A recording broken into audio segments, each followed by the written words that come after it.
The non-aligned movement recently called on the United Nations to allow more states into the powerful Security Council and to give emerging states greater self-determination. But what exactly is the non-aligned movement, and how relevant is it today? Well, as is evident by its name, the non-aligned movement is a gathering of states which have formally pledged to avoid choosing sides with a power bloc. Today, this concept is somewhat outdated, but during the Cold War, when the group was formed, it made perfect sense.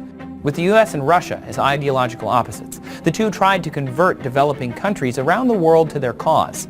But a number of states refused to be part of this divide, and in 1961 an official conference was held called the Conference of Heads of State or Government of Non-Aligned Countries, informally known as the Non-Aligned Movement.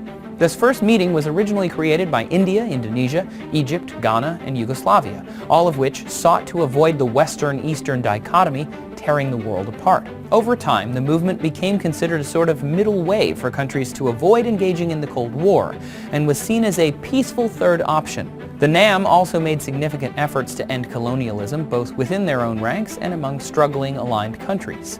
The movement also exemplified a new concept emerging out of the Cold War, which was the labeling and distinction of countries as first, second, or third world.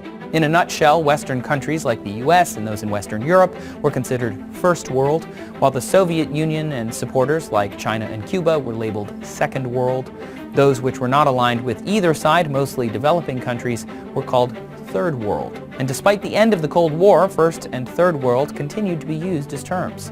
As of April 2015, the non-aligned movement was made up of 120 member states, which covers nearly 2/3 of the United Nations and more than half of the world's population.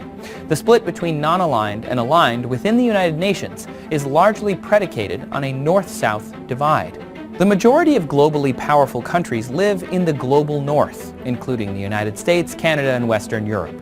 Although there are countries not in the northern hemisphere that are also considered global north, such as Australia and New Zealand. On the other hand, developing less powerful regions, such as Africa, Latin America, and parts of Asia and the Middle East, are considered global south, and nearly all non-aligned countries are globally southern.